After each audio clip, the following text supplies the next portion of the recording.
The Night and the Moth by Rachel Gillig Gothic Romantasy Summary. They say the moors of Traum are haunted. That if you walk them long enough, you'll hear voices whispering in the fog. Prophecies. Warnings. Or curses. And at the heart of it all, stands a young woman who dreams of the gods, and a knight who defies them. This is the story of The Night and the Moth by Rachel Gillig.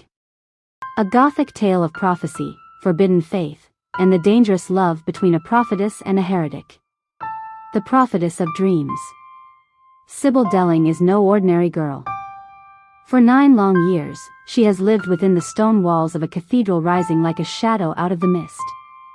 She and the other foundling girls were given a home here, a trade, and, most importantly, a sacred gift.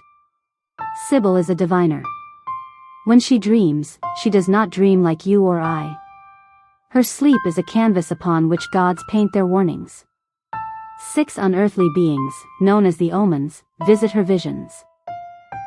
They bring glimpses of plague, disaster, betrayal, and war. And when Sybil wakes, she speaks those visions aloud so others may be prepared. In Traum, her gift is both feared and coveted. Lords come to hear their fates. Farmers travel from distant villages to learn if their crops will survive. And though she is revered, Sybil is also bound, her life dictated by service to the cathedral. But Sybil has a secret wish. After nearly a decade of service, she longs for silence. For nights without visions. For the simple peace of being just a woman, not a vessel of the divine. And soon, her service will end. Or so she believes. The night in the shadows. The mist brings many travelers to the cathedral.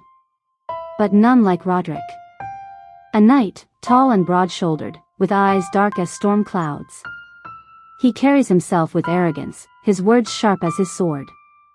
And unlike the others who kneel for blessings, Rodrick does not bow to the diviners.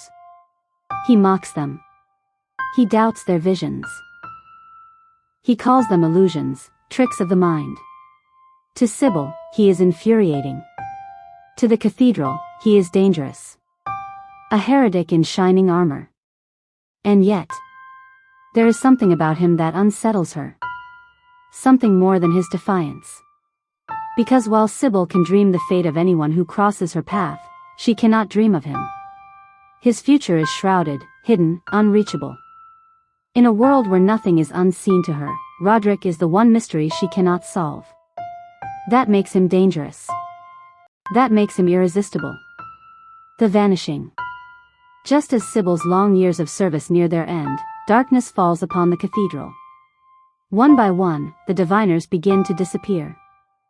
First a girl she once trained with. Then another. Their chambers lie empty. Their beds, unslept in. No one sees them leave. No one knows where they've gone. But Sybil dreams of shadows devouring light. Of screams swallowed by silence. And she knows, her sisters are not fleeing willingly. Something hunts them. Something greater than human malice. The cathedral offers no answers. The priests mutter prayers. The townsfolk whisper curses. But Sybil cannot sit idle. She has lived too long with the weight of foresight. She knows the gods are not merciful. They are cruel. And only the truth will save her sisters. So she does the unthinkable. She turns to Rodrick. Prophetess and heretic. Their alliance is uneasy. Rodrick does not trust her visions, and Sybil does not trust his silence. But necessity binds them. Together, they venture beyond the cathedral walls, into the fog-drenched wilds of Traum. The moors stretch endless, a place where time blurs, where one wrong step could mean death. But the dangers of the land are nothing compared to the dangers within themselves. Rodrick's tongue is sharp. His eyes linger too long. He pushes Sybil to question her faith, her gods, her duty. And though she resists, his words ignite something within her, a fire she thought long extinguished. Sybil, in turn, forces Rodrick to face the very forces he denies. He may not believe in prophecy, but the shadows that stalk them are no mere illusions. Something ancient stirs in Traum. Something only Sybil's dreams can touch. And somewhere between faith and heresy, mistrust and desire, their bond begins to shift. The gods' game. The omens speak more clearly now, their voices echoing louder each night. But instead of answers, they bring riddles. Instead of salvation, they bring despair. Sybil dreams of moths, fragile wings burning in divine fire. She dreams of knights brought to their knees. She dreams of gods walking the earth once more.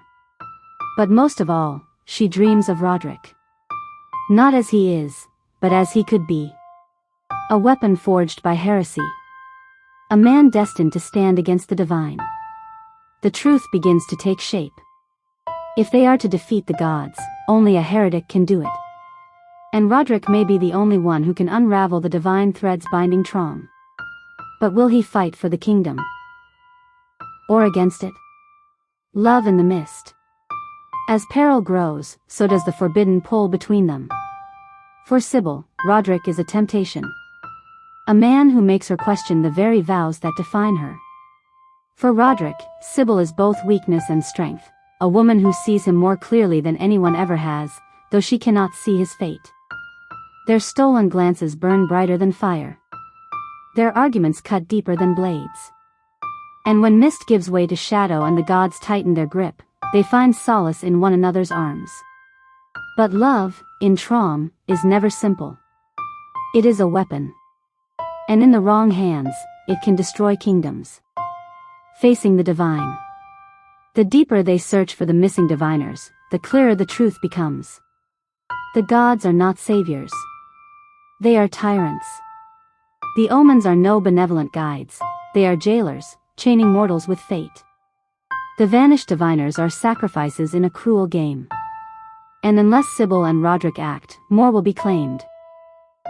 Together, they march toward the heart of the storm. Toward the place where gods and mortals collide.